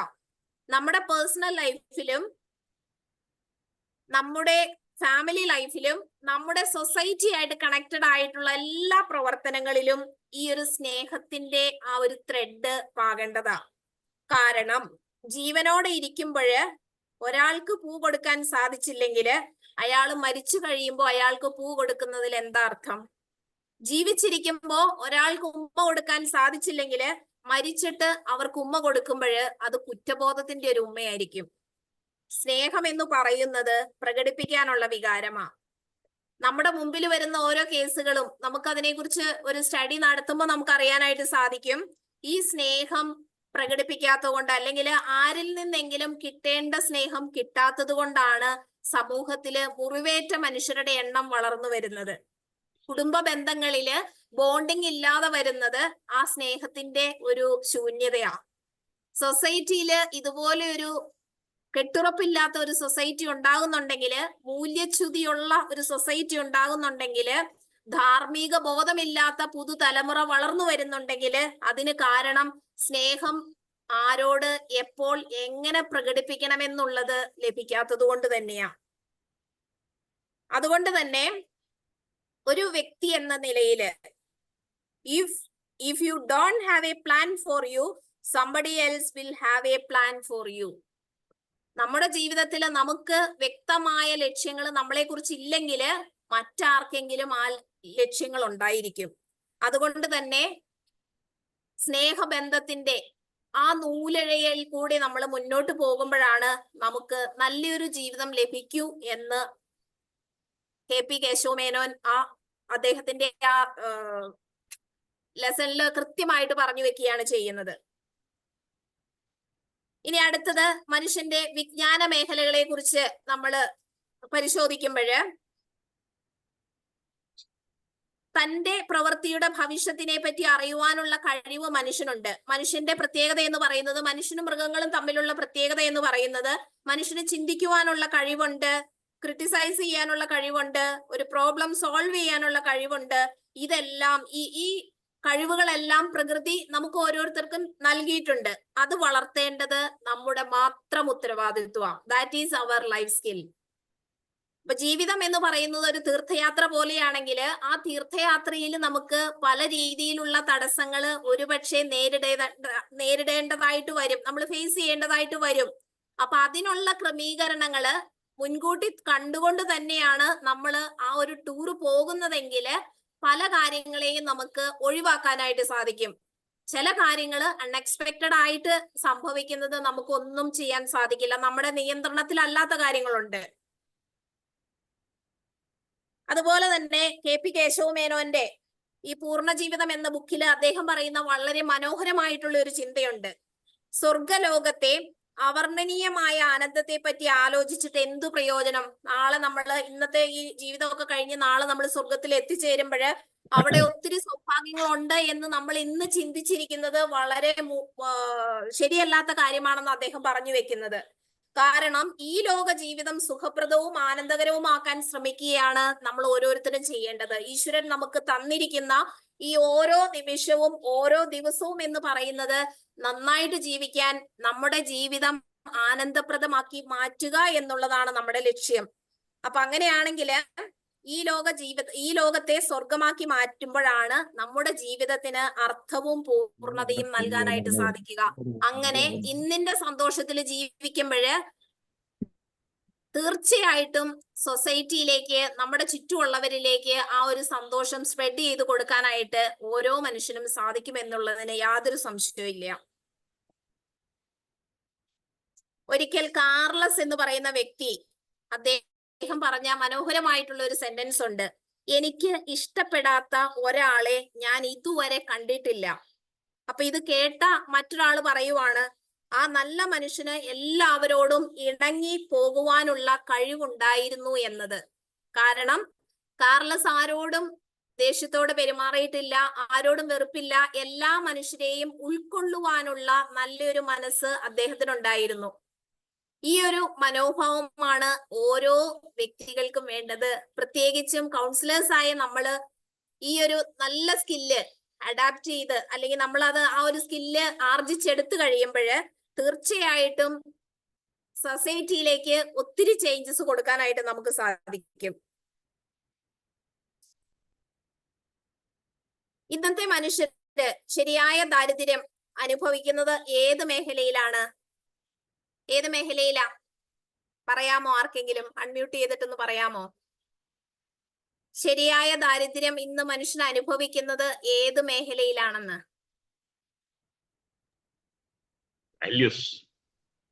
വാല്യൂസിന്റെ ഉണ്ട്. തീർച്ചയായിട്ടും സാർ പറഞ്ഞത് വളരെ കറക്റ്റ് ആണ്. കേട്ടില്ല മാം? ഹാപ്പിനെസ്. ഓക്കെ, അതായത് വാല്യൂസിന്റെ ഏരിയാസിലാണ്. ഈ വാല്യൂസ് ഉണ്ടെങ്കിൽ മാത്രമാണ് ജീവിതത്തില് ഹാപ്പിനെസ് കണ്ടെത്താനായിട്ട് സാധിക്കുള്ളൂ. അല്ലാതെ കിട്ടുന്ന ഹാപ്പിനെസ് ഒന്നും ലൈഫ് ലോങ് നീണ്ടുപോവില്ല. പെട്ടെന്ന് ചിലപ്പോൾ ഒരു താൽക്കാലികം മാത്രമായിരിക്കും. അപ്പൊ ശരിയായ ദാരിദ്ര്യം ഭൗതിക സമ്പത്തിന്റെ കുറവ് കൊണ്ടല്ല, സഹജീവികളോടുള്ള ദയാദാക്ഷിണ്യത്തിന്റെ അഭാവമാണെന്ന് രമണ മഹർഷി വർഷങ്ങൾക്ക് മുമ്പേ പറഞ്ഞു വെച്ചത് ഇന്ന് വളരെ കറക്റ്റ് ആയിട്ടുള്ള ഒരു കാര്യമാണ്. അതുകൊണ്ട് തന്നെ ഇന്നത്തെ നമ്മുടെ സൊസൈറ്റിക്ക് നമുക്ക് കൊടുക്കാൻ പറ്റുന്ന ഏറ്റവും വലിയൊരു വിജ്ഞാനം എന്ന് പറയുന്നത് അവരുടെ പഞ്ചേന്ദ്രിയങ്ങളെ, അല്ലെങ്കിൽ നമ്മുടെ മുമ്പിലൂടെ കടന്നു പോകുന്ന കുഞ്ഞുങ്ങളുടെ, നമ്മുടെ കൈകളിലൂടെ കടന്നു പോകുന്ന സൊസൈറ്റിയിലേക്ക് നമുക്ക് കൊടുക്കാൻ പറ്റുന്ന വലിയൊരു ഇൻസൈറ്റ് എന്ന് പറയുന്നത് ഇത് തന്നെയാണ്. അവരുടെ സെൻസ് ഓർഗാൻസിനെ നല്ല രീതിയിൽ ഉപയോഗിക്കാനായിട്ട് അവർ പഠിച്ചെടുക്കുക എന്നുള്ള വലിയൊരു തിരിച്ചറിവ്. എന്ത് കാണണം, നല്ലതും ചീത്തയും കാണും, അതിൽ നിന്ന് നല്ലതിനെ ഫിൽറ്റർ ചെയ്തെടുക്കാനുള്ള കഴിവ്, നല്ലതും ചീത്തയുമായ കാര്യങ്ങൾ കേൾക്കുമ്പോൾ അതിൽ നിന്നും നല്ലതിനെ മാത്രം ഫിൽറ്റർ ചെയ്തെടുക്കാനുള്ള ലിസണിങ് കപ്പാസിറ്റി. അങ്ങനെ നമ്മുടെ പഞ്ചേന്ദ്രിയങ്ങളെ നമ്മൾ കൂടുതൽ ആക്റ്റീവ് ആയിക്കൊണ്ട് പഠനം, അറിവ്, വിവേചനം, വിജ്ഞാനം, ഈ ഒരു മേഖലയില് നമ്മൾ വളർന്നു വരുമ്പോഴാണ് നല്ല കുടുംബങ്ങളും അതിനോടൊപ്പം തന്നെ നല്ല ഒരു സൊസൈറ്റിയും കെട്ടിപ്പടുക്കാനായിട്ട് സാധിക്കുകയുള്ളൂ. ഒരു ചെറിയ കഥ പറയും. ഒരിക്കല് 9 എന്ന നമ്പർ 8നെ തല്ലി. 8ന് ഭയങ്കര സങ്കടായി. 8 ചോദിച്ചു, നീ എന്തിനാ എന്നെ തല്ലുന്നത്? അപ്പൊ 9 പറഞ്ഞു, നീ എന്നേക്കാൾ ചെറിയവനാ, അതുകൊണ്ട് ഞാൻ നിന്നെ തല്ലി. അപ്പോ 8ന് ദേഷ്യം വന്നിട്ട് 8 7നെ തല്ലി. അപ്പൊ 7ന് ദേഷ്യം വന്നിട്ട് 7 6നെ തല്ലി. 6ന് ദേഷ്യം വന്നപ്പോ 5നെ, അങ്ങനെ 4 3 2 1 വരെ തല്ലി. 1 തല്ലുകൊണ്ടിട്ട് നിന്ന് പിന്നെ നോക്കി, ഇനി ഞാൻ ആരെയാ തല്ലേണ്ടതെന്ന് വിചാരിച്ചിട്ട് 1 നോക്കി നിന്നപ്പോ പിന്നെ 1 കാണുന്നത് 0നെയാ. അപ്പൊ 1 ചിന്തിച്ചു, 0നെ തല്ലിയിട്ട് എന്താ കാര്യം, അവന് വിലയില്ലാത്തവനാ, അവനെ ഞാൻ തല്ലുക എന്ന് പറഞ്ഞാൽ എന്റെ ഉള്ള വിലയും കൂടെ പോകും. എന്ന ഒരു കാര്യം ചെയ്യാം, ഞാനും 0യും കൂടെ ഒന്നിച്ച് നിന്നാലോ എന്ന് വിചാരിച്ചിട്ട് 1ന്റെ അടുത്ത് 0നെയും കൂട്ടി. അപ്പോ അത് 10 ആയിട്ട് മാറി. അപ്പോ എല്ലാവരേക്കാൾ മുന്നോട്ട് ആ ഒരു നമ്പറിന് എത്താനായിട്ട് സാധിച്ചു. 10 ഇവരിൽ നിന്നെല്ലാം മുമ്പിലെത്തി. അപ്പൊ ഇതൊരു കഥയാണെങ്കിലും വലിയൊരു ചിന്തയാണ് നമുക്ക് തരുന്നത്. അതായത് ചെറുതെന്ന് വിചാരിക്കുന്ന പല കാര്യങ്ങളെയും നമ്മൾ ചേർത്ത് നിർത്തി കഴിയുമ്പോൾ നമ്മുടെ ജീവിതത്തില് അത് വലിയൊരു മാറ്റം കൊണ്ടുവരും എന്നുള്ളതിന് യാതൊരു സംശയവും. അതുപോലെ തന്നെ മനുഷ്യന്റെ ജീവിതത്തില് മാറ്റങ്ങൾ വരുത്താൻ സഹായിക്കുന്ന 3 ചിന്തകളെ കുറിച്ച് പറയും. ഒന്ന്, B silent when you are angry. നിനക്ക് എപ്പോഴാണോ ദേഷ്യം വരുന്നത് ആ സമയത്ത് നിശബ്ദനായിരിക്കാനായിട്ട് നീ പ്രാക്ടീസ് ചെയ്യുക. B silent when people don't value your words. നിന്റെ വാക്കുകള് മറ്റുള്ളവര് അംഗീകരിക്കുന്നില്ല എന്ന് നിനക്ക് തോന്നുന്ന നിമിഷം നീ സ്റ്റോപ്പ് ചെയ്യുക. B silent when you want to listen to people. ഈ ഒരു 3 കാര്യങ്ങള് നമ്മുടെ ജീവിതത്തിൽ ഫോളോ ചെയ്യാൻ ശ്രമിക്കുമ്പോൾ, അതിനനുസരിച്ച് നമുക്ക് സൊസൈറ്റിയെ ട്രെയിൻ ചെയ്യാനായിട്ട് ശ്രമിക്കുമ്പോൾ അത് മറ്റുള്ളവരില് ഉളവാക്കുന്ന ഒരു റിസൾട്ട് വളരെ വലുതായിരിക്കും. ഒരിക്കല് ശങ്കരാചാര്യര് വഴിയെ നടന്നു പോകുന്ന സമയത്ത് ചണ്ടാലൻ അദ്ദേഹത്തിന്റെ ഓപ്പോസിറ്റ് വരികയാണ് ചെയ്യുന്നത്. അപ്പോ ശങ്കരാചാര്യർ ഉറക്കെ പറഞ്ഞു, വഴിമാറൂ വഴിമാറൂ വഴിമാറൂ വഴിമാറൂ എന്ന് പറഞ്ഞുകൊണ്ടാണ് വരുന്നത്. അപ്പൊ ചണ്ടാലൻ ശങ്കരാചാര്യരുടെ മുമ്പില് വണങ്ങി താഴെ വീണിട്ട് പറഞ്ഞു, താങ്കൾ എന്തുകൊണ്ടാണ് എന്നോട് വഴിമാറൂ എന്ന് പറയുന്നത്? താങ്കളുടെ ഉള്ളിലുള്ള ഭഗവാനെ ഞാൻ പ്രണമിക്കുന്നത് കണ്ടില്ലേ, അതിനെ ബഹുമാനിക്കാനായിട്ട് എനിക്ക് സാധിക്കുന്നുണ്ട്. ഇത് ശങ്കരാചാര്യരെ സംബന്ധിച്ച് വലിയൊരു അറിവാണെന്നാ പറയുന്നത്. ആ നിമിഷം അദ്ദേഹം ചണ്ടാലനെയും വണങ്ങി. കാരണം ചണ്ടാലന്റെ ഉള്ളിലുള്ളതും ശങ്കരാചാര്യരുടെ ഉള്ളിലുള്ളതും ഒരേ ഈശ്വരന്റെ അംശമാണെന്നുള്ള വലിയൊരു തിരിച്ചറിവ് ആ നിമിഷം അദ്ദേഹത്തിന് കിട്ടിയെന്നാ പറയുന്നത്.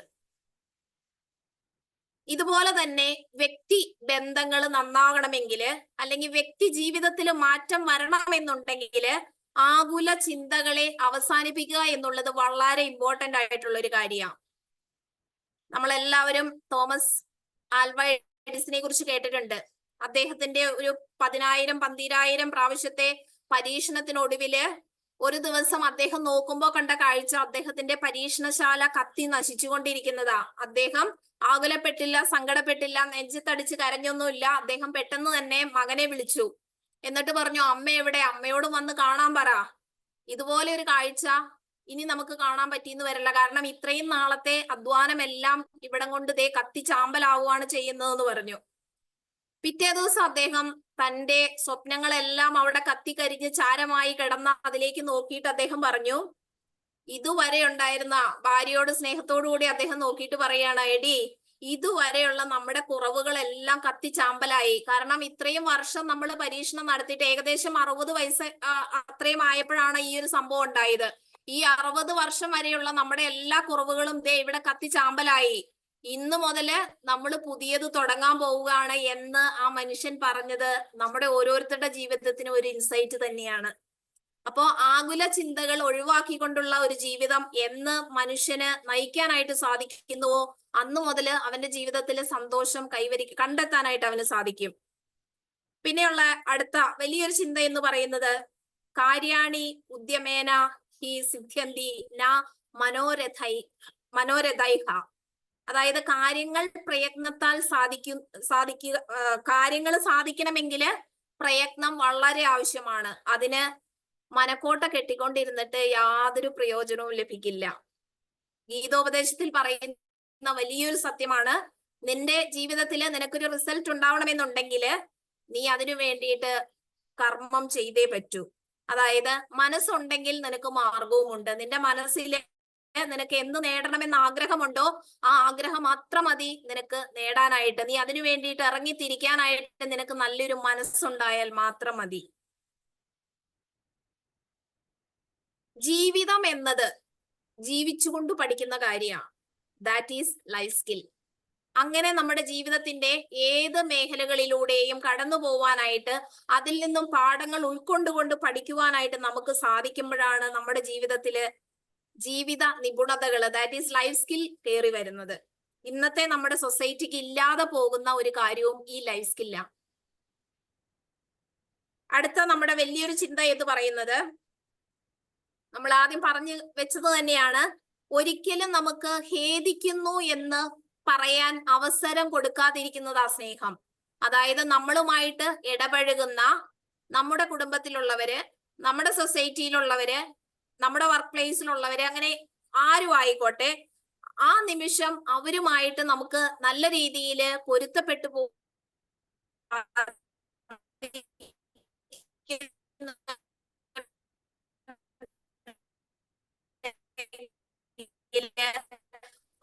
അവരിലേക്ക് ആ സ്നേഹത്തിന്റെ ഊഷ്മള.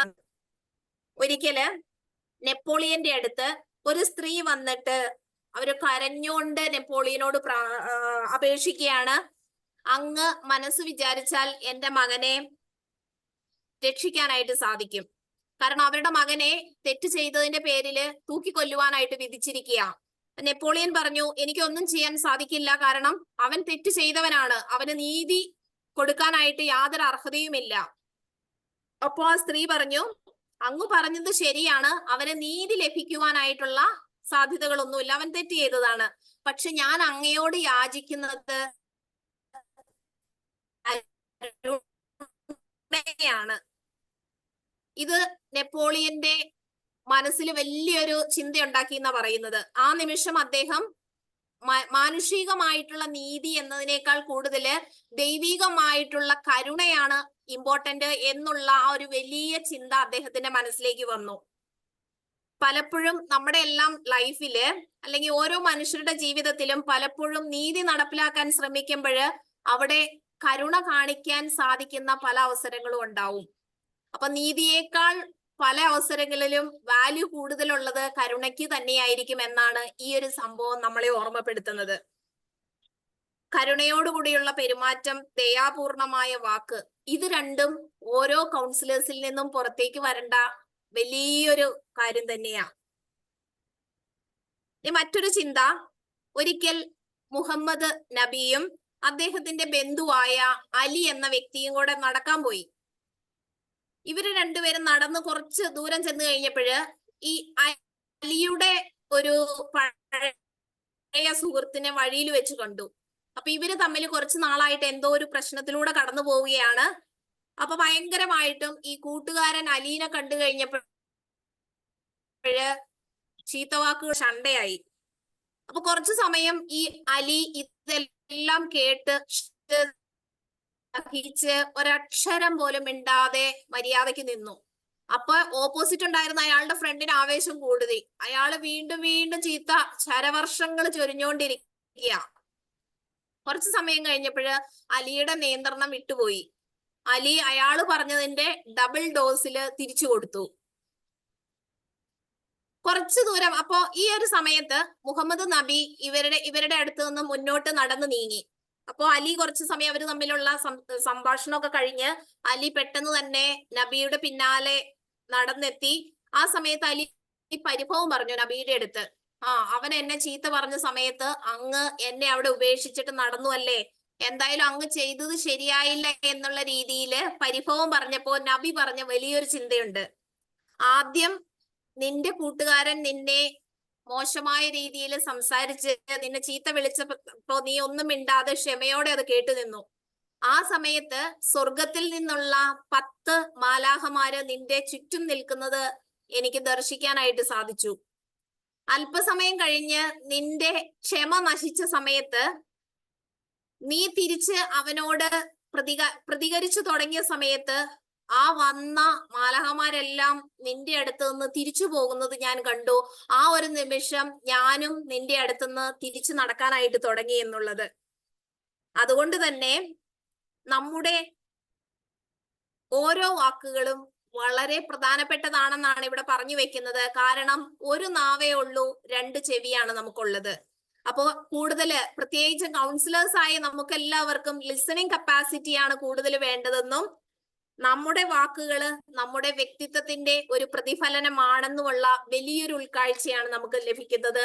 അതിനോടൊപ്പം തന്നെ സൊസൈറ്റിയിലുള്ള ഇന്നത്തെ ഒരുപാട് പ്രശ്നങ്ങള് ഈ ഒരു കമ്മ്യൂണിക്കേഷൻ സ്കില്ല് നമ്മുടെ യുവതലമുറയ്ക്ക് ഇല്ലാതെ പോകുന്നു. നമ്മുടെ കുടുംബ ബന്ധങ്ങൾ ഇത്രയും ശിഥിലമാകുന്നതിന് കാരണം ഈ ഒരു കമ്മ്യൂണിക്കേഷൻ സ്കില്ല് ആളുകൾക്ക് ഇല്ലാത്തത് കൊണ്ട് തന്നെയാണ്. ജോസഫ് സർ, പറയൂ. നമുക്ക് വൈൻഡപ്പ് ചെയ്യേണ്ട സമയമായോ? ആയി വരുന്നു. ഓക്കെ, അങ്ങനെയാണെങ്കില് നല്ല വ്യക്തികളാണ് നല്ല കുടുംബത്തിന്റെ അടിത്തറയെന്നും നല്ല കുടുംബങ്ങളാണ് നല്ല സൊസൈറ്റിയുടെ അടിത്തറയെന്നും നമ്മൾ പറഞ്ഞു കഴിഞ്ഞു. ആ നല്ല അടിത്തറ ഉണ്ടാകുന്നതിന് എങ്ങനെ നമ്മുടെ മാനസികാരോഗ്യം മെച്ചപ്പെടുത്താം എന്നുള്ള ഒരു 24 പോയിന്റ്സ് ആണ് ഇനി ഞാൻ പറഞ്ഞ ഒറ്റ വാക്കിൽ പറഞ്ഞ് ഞങ്ങൾ അവസാനിപ്പിക്കുകയാണ്. അപ്പൊ ഇതിൽ ഏതെങ്കിലുമൊക്കെ എല്ലാവർക്കും എല്ലാം ഒരുപോലെ ചെയ്യാൻ സാധിച്ചെന്ന് വരുന്നില്ല.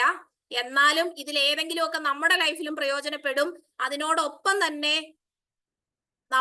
നമ്മുടെ മുമ്പിൽ ഇരിക്കുന്ന ക്ലയന്റ് ആയിട്ടുള്ളവര്, നമ്മുടെ സൊസൈറ്റിയിൽ നമ്മൾ പല രീതിയിൽ കണ്ടുമുട്ടുന്ന ആളുകൾക്കെല്ലാം പറഞ്ഞു കൊടുക്കാൻ പറ്റുന്ന ഏതെങ്കിലും രീതിയിലൊക്കെ അവരെ ഇൻഫ്ലുവൻസ് ചെയ്യാൻ പറ്റുന്ന വളരെ യൂസ്ഫുൾ ആയിട്ടുള്ള ഒരു 24 പോയിന്റ്സ് ആണ് ഞാൻ പറയാൻ ആഗ്രഹിക്കുന്നത്. ഒന്ന്, മനുഷ്യ ബന്ധത്തെ ഏറ്റവും ശക്തിപ്പെടുത്താനായിട്ട് സോഷ്യൽ കണക്ഷൻസ് ആണ് ഏറ്റവും അത്യാവശ്യം. നല്ല രീതിയിൽ സൊസൈറ്റി ആയിട്ട് കണക്ട് ചെയ്ത് പോവാനായിട്ടുള്ള ആ ഒരു ലൈഫ് സ്കില്ല് നമ്മൾ നേടിയെടുത്തേ പറ്റൂ, ഇന്റർപേഴ്സണൽ റിലേഷൻഷിപ്പ്.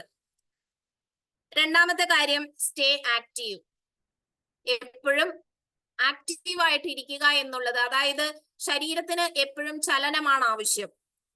വെറുതെ ഇരിക്കുന്ന ശരീരം, അലസന്റെ മനസ്സ് പിശാചിന്റെ പണിപ്പുരയാണെന്ന് പറയുന്നത് പോലെ body movement is very very important. മൂന്നാമത്തെ point, activate your sense organs. നമ്മുടെ സെൻസ് ഓർഗാൻസിനെ നല്ല രീതിയിൽ ആക്ടിവേറ്റ് ചെയ്തെടുക്കാനുള്ള ഒരു കപ്പാസിറ്റി നമ്മൾ ഡെവലപ്പ് ചെയ്തെടുക്കുക. Next point, relaxation practice. നമ്മുടെ സ്ട്രെസ് റിലീസ് ചെയ്യാൻ വേണ്ടിയിട്ട് നമുക്ക് ഏതെങ്കിലും രീതിയിലുള്ള എക്സസൈസുകളൊക്കെ നമുക്ക് അറിയാം. കൗൺസിലേഴ്സ് എന്നുള്ള രീതിയിൽ നമുക്കറിയാം, നമ്മുടെ മുമ്പിലുള്ളവരിലേക്ക് അത് ഷെയർ ചെയ്ത് കൊടുക്കാനും നമുക്ക് സാധിക്കും. 5, ലീഷർ ടൈം. എന്തായാലും ഡെഫിനറ്റ്ലി എല്ലാ മനുഷ്യരുടെ ലൈഫിൽ ലീഷർ ടൈം കണ്ടെത്താനായിട്ട് സാധിക്കണം. Next point, eat a brain healthy diet. Next point, get enough regular sleep.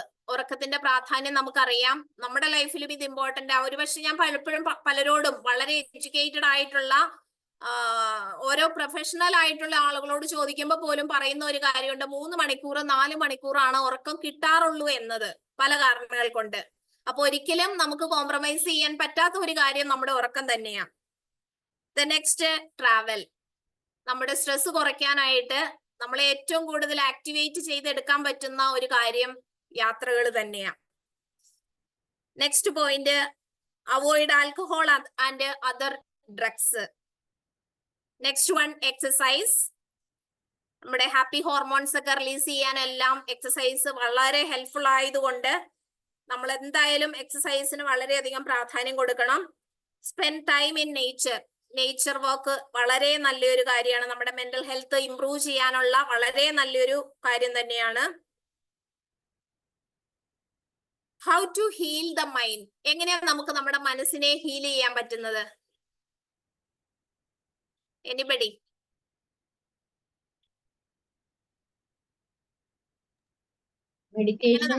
Meditation.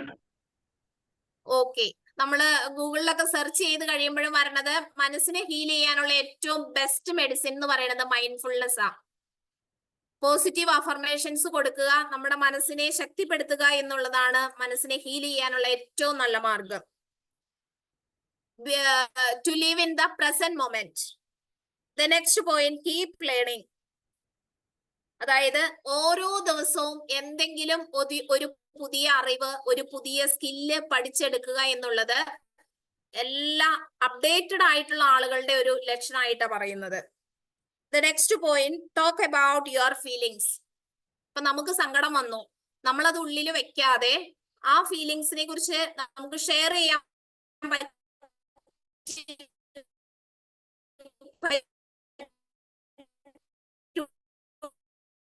ആണെങ്കിൽ നമ്മൾ പറയാറുണ്ട് ഗ്രാറ്റിറ്റ്യൂഡ്. ഏറ്റവും ഇമ്പോർട്ടന്റ് ആയിട്ടുള്ള ഒരു കാര്യമാണ് നന്ദിയുള്ളവരായിരിക്കുക എന്നുള്ളത്. നന്ദി ഭാവത്തോടു കൂടി ജീവിതത്തിൽ പെരുമാറാൻ സാധിക്കുക എന്നുള്ളത്. കാരണം നല്ല രീതിയിൽ ഫലമുള്ള ഒരു, അല്ലെങ്കിൽ മാവിന്റെ നിറയെ മാങ്ങയുണ്ടെങ്കിൽ ആ മാവിന്റെ കൊമ്പ് ചാഞ്ഞിരിക്കും എന്ന് പറയും. അതുപോലെ ജീവിതത്തില് അറിവിൽ നിന്നും തിരിച്ചറിവിലേക്ക് വന്നവര്, അല്ലെങ്കിൽ നല്ല രീതിയിൽ വിജ്ഞാനം നേടിയിട്ടുള്ള വ്യക്തി എല്ലാവരെയും റെസ്പെക്ട് ചെയ്യാനും അങ്ങനെ നന്ദിയോടുകൂടി ജീവിക്കുവാനുള്ള ഒരു മൈൻഡ് സെറ്റ് അവർക്കുണ്ടായിരിക്കും. Next 16th point, stay hydrated. The next one, talk to someone you trust. അതായത് നമുക്ക് ഏറ്റവും സ്ട്രെസ്ഫുൾ ആയിട്ടുള്ള സിറ്റുവേഷനിൽ, അല്ലെങ്കിൽ നമ്മൾ ഒരു ക്രൈസിസിലാണെങ്കിൽ നമ്മൾ ഏറ്റവും ട്രസ്റ്റ് ചെയ്യുന്ന ആളുകളോട് അതിനെക്കുറിച്ച് സംസാരിക്കുക എന്നുള്ളത് ആ ഒരു സിറ്റുവേഷൻ മാനേജ് ചെയ്യാൻ വളരെയധികം ഹെൽപ്ഫുൾ ആയിരിക്കും. ഇനി ചില അവസരങ്ങളിലൊക്കെ നമ്മൾ കൗൺസിലേഴ്സ് ആയതുകൊണ്ട് നമുക്കറിയാം, ചില അവസരങ്ങളില് നമ്മുടെ ചിന്തകൾക്ക് അപ്പുറമായിരിക്കും ചിലപ്പോ കാര്യങ്ങള്, ചിലപ്പോ നമുക്ക് മാനേജ് ചെയ്യാൻ പറ്റാത്ത കാര്യങ്ങൾ ഉണ്ടെങ്കിൽ സീക്ക് പ്രൊഫഷണൽ ഹെൽപ്പ്. ഇനി ജീവിതത്തിലെ ഏറ്റവും വലിയ, ശ്രീനാരായണ ഗുരു പറഞ്ഞതുപോലെ, ഗുരുദേവൻ പറഞ്ഞ മനോഹരമായിട്ടുള്ള ഒരു കാര്യമാണ്, ഏറ്റവും വലിയ അറിവ് എന്താണെന്ന് ചോദിച്ചാൽ നിനക്ക് നിന്നെ കുറിച്ചുള്ള അറിവ് എന്ന് പറയും. അതായത് സെൽഫ് അവയർനെസ്. നമ്മൾ ആരാണെന്നും നമ്മുടെ സ്ട്രെങ്ത് എന്താണെന്നും നമ്മുടെ വീക്ക്നെസ്സുകളെ എങ്ങനെ നമ്മുടെ സ്ട്രെങ്ത് ആക്കി മാറ്റാമെന്നും നമ്മുടെ ഓപ്പർച്യൂണിറ്റീസ് എന്താണെന്നും ഇതെല്ലാം മനസ്സിലാക്കുമ്പോൾ നമ്മുടെ ഉള്ളിൽ വരുന്ന ഒരു ചേഞ്ച് എന്ന് പറയുന്നത് വളരെ വലുതാണ്. നമ്മുടെ മുമ്പിൽ വരുന്നവർക്കും ഈ ഒരു സെൽഫ് അവയർനെസ്സിലേക്ക് അവരെ എത്തിക്കാൻ സാധിക്കുക എന്നുള്ളതാണ് ഒരു കൗൺസിലറുടെ ഏറ്റവും വലിയൊരു കഴിവെന്ന് ഞാൻ വിശ്വസിക്കുന്നു. The next, set goals. ജീവിതത്തിലെ ഓരോരുത്തരുടെ പ്രയോറിറ്റി ഡിഫറെന്റാ. ആ പ്രയോറിറ്റിക്ക് അനുസരിച്ചുള്ള ഗോളുകൾ സെറ്റ് ചെയ്യുക എന്നുള്ളത് ഏറ്റവും ഇമ്പോർട്ടന്റ് ആയിട്ടുള്ള കാര്യമാണ്. The next point, focus on positivity. എല്ലാ വ്യക്തികളിലും എല്ലാ സാഹചര്യങ്ങളിലും പോസിറ്റീവ് ആയിട്ടുള്ള ഒത്തിരി കാര്യങ്ങളുണ്ട്. ഒരുപക്ഷെ അവിടെ നെഗറ്റിവിറ്റി ഉണ്ടാവാം, എന്നിരുന്നാലും ആ പോസിറ്റിവിറ്റിയിലേക്ക് നമുക്ക് തിരിയാൻ സാധിച്ചു കഴിഞ്ഞാൽ, ആ ഒരു മൈൻഡ് സെറ്റ് നമ്മൾ ഡെവലപ്പ് ചെയ്തെടുത്താല് നമ്മുടെ ജീവിതത്തിൽ നമുക്ക് ഹാപ്പിനെസ് കണ്ടെത്താൻ സാധിക്കുമെന്നുള്ളതിന് ഒരു സംശയവും ഇല്ല. നമ്മളായിരിക്കുന്ന നമ്മുടെ കുടുംബത്തില് നമ്മൾ ആ ഒരു ട്രെയിനിങ് ആണ് നമ്മുടെ മക്കൾക്ക് കൊടുക്കുന്നതെങ്കിൽ അവരായിരിക്കുന്ന സൊസൈറ്റിയിലും അവർ ആ രീതിയിൽ ബിഹേവ് ചെയ്യും എന്നുള്ളതിന് യാതൊരു സംശയവും ഇല്ല. ദ നെക്സ്റ്റ് പോയിന്റ്, ചില ബന്ധങ്ങൾ ഒരു പക്ഷേ ടോക്സിക് ആയിരിക്കാം. എത്ര ക്ലോസ് ആയിട്ടുള്ളതാണെങ്കിൽ പോലും ടോക്സിക് ആയിട്ടുള്ള റിലേഷൻഷിപ്പുകള് ചിലപ്പോ നമ്മളെ ഇമോഷണലി അത് ഭയങ്കര നെഗറ്റിവിറ്റിയിലേക്കാണ് കൊണ്ടുപോകുന്നത്. അങ്ങനെയുള്ള ചില റിലേഷൻഷിപ്പിൽ നിന്ന് ബോധപൂർവം നമ്മൾ കട്ട് ഓഫ് എടുക്കുന്നത് നല്ലതാണെന്നാ പറയുന്നത്.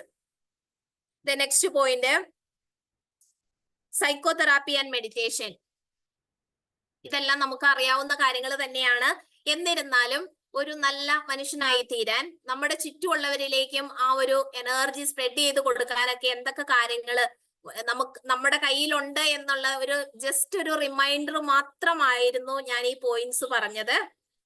അപ്പോ ഒരിക്കൽ കൂടി എല്ലാവർക്കും എല്ലാവിധ മംഗളങ്ങളും നേരുന്നു. അതിനോടൊപ്പം തന്നെ ഇത്രയും സമയം ഒരുമിച്ചായിരിക്കാനും കുറച്ച് സമയം കൂടുതലായി എന്ന് എനിക്ക് തോന്നുന്നു.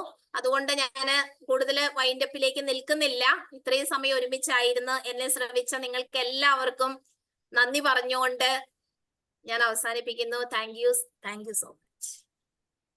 വളരെ നല്ല ക്ലാസ്സാണ്. വ്യത്യസ്തമായ ഒരു ക്ലാസ്. പ്രതികൂല സാഹചര്യങ്ങൾ പലതും ഉണ്ടായി അല്ലെ? ഇന്റർനെറ്റിന്റെ രൂപത്തിൽ, മഴയുടെ രൂപത്തിലൊക്കെ തടസ്സങ്ങൾ ഉണ്ടായിട്ടും മനസാന്നിധ്യം പിടിയാതെ ആ ക്ലാസ് കണ്ടിന്യൂ ചെയ്യാൻ സാധിച്ചു. വളരെ നല്ല ക്ലാസ് ആയിരുന്നു. KCTUവിന്റെ എല്ലാ ഈ അവസരത്തെ അറിയിക്കുകയാണ്. എല്ലാവരും ഫീഡ്ബാക്കിന് ടൈം ആണ് ഇത്.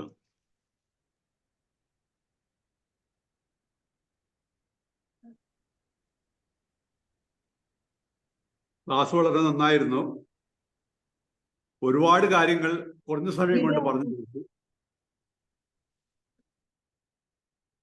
അതുകൊണ്ട് പലർക്കും പലപ്പോഴും മുഴുവനായി കിട്ടിയിട്ടുണ്ടാവില്ല, എന്നാലും എല്ലാവർക്കും എന്തെങ്കിലുമൊക്കെ കിട്ടിയിട്ടിരിക്കും.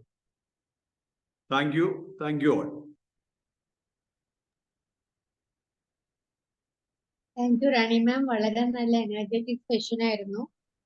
മാമിന്റെ അനുഭവങ്ങളിൽ നിന്നും വിവരിച്ച ഓരോ കാര്യങ്ങൾ, പുതിയ തലമുറയ്ക്ക് വരുന്ന മാറ്റങ്ങൾ എല്ലാം തന്നെ വളരെ നല്ല രീതിയിൽ മാമിന് പറയാൻ സാധിച്ചു. അത് ആ രീതിയിൽ തന്നെ ഉൾക്കൊള്ളാൻ നമുക്ക് സാധിച്ചു. ഇടയ്ക്ക് സൗണ്ട് ഡിസ്റ്റർബൻസ് ഉണ്ടായെങ്കിലും മാം പറയാൻ ഉദ്ദേശിച്ച കാര്യങ്ങൾ അതേ രീതിയിൽ തന്നെ ഉൾക്കൊള്ളാൻ എല്ലാവർക്കും സാധിച്ചു എന്നുള്ളതാണ്. മാം പറഞ്ഞ പോലെ തന്നെ ഒരു നല്ല സൊസൈറ്റീനെ ഉണ്ടാക്കിയെടുക്കാനും ഉള്ള സൊസൈറ്റീനെ മെച്ചമാക്കാനും ഇവിടെ കൂടിയിരിക്കുന്ന നമുക്ക് എല്ലാവർക്കും കൈകോർക്കാം. ഇനി ആർക്കെങ്കിലും എന്തെങ്കിലും അഭിപ്രായങ്ങൾ ഉണ്ടെങ്കിൽ രേഖപ്പെടുത്താനുള്ള സമയമാണ്. Thank you so much Rani ma'am for your wonderful session. ആർക്കെങ്കിലും എന്തെങ്കിലും അഭിപ്രായങ്ങൾ?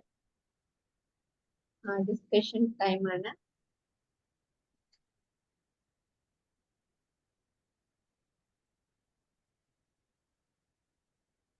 ടോമി സാറേ, വീഡിയോ ഓണോ?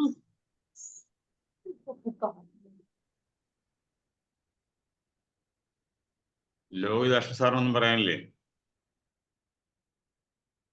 സാറേ നമസ്കാരം. മാഡം വളരെ നല്ല ക്ലാസ് ആയിരുന്നു. കുറെ ഇന്റർനെറ്റിന്റെ പ്രശ്നം കൊണ്ട് കുറെ കേൾക്കാൻ പറ്റിയില്ല. അങ്ങനെ ഒരു ഡിസ്റ്റർബൻസ് ഉണ്ടായതുകൊണ്ട് നല്ല രീതിയിൽ ആസ്വദിച്ച് കേൾക്കാൻ പറ്റിയില്ല. എങ്കിലും വളരെ നല്ല ക്ലാസ് ആയിരുന്നു. കേട്ടെടുത്തോളം വളരെ എനർജറ്റിക് ആയിരുന്നു. വളരെ നല്ല ആശയങ്ങൾ, ഞാൻ കേൾക്കാത്ത കുറച്ച് കാര്യങ്ങളെല്ലാം കേട്ടതിൽ വളരെ നന്ദി, സന്തോഷം. ഇനിയും കേൾക്കാം ഇന്നത്തെ speech. Thank you. Thank you sir.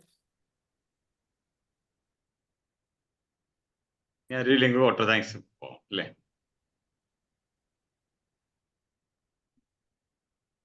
Okay, thank you ma'am for the wonderful speech. അതോടൊപ്പം തന്നെ ഇവിടെ വന്ന സെഷൻ വിജയകരമാക്കി തീർത്ത എല്ലാ ശ്രോതാക്കൾക്കും വളരെയധികം നന്ദി രേഖപ്പെടുത്തിക്കൊള്ളുന്നു. പിന്നെ വെൽക്കം പറഞ്ഞ ഫാസിൽ സർ, പ്രസിഡൻഷ്യൽ അഡ്രസ് നൽകിയ ജോസഫ് സർ, ട്രെയിനേഴ്സ് ഇൻട്രൊഡക്ഷൻ നൽകിയ ജോസഫ് ജോർജ് സർ, എല്ലാവർക്കും തന്നെ വളരെയധികം എന്റെ പേരിലും ഉറവിന്റെ പേരിലും നന്ദി രേഖപ്പെടുത്തിക്കൊള്ളുന്നു. Once again thank you everyone, each and everyone.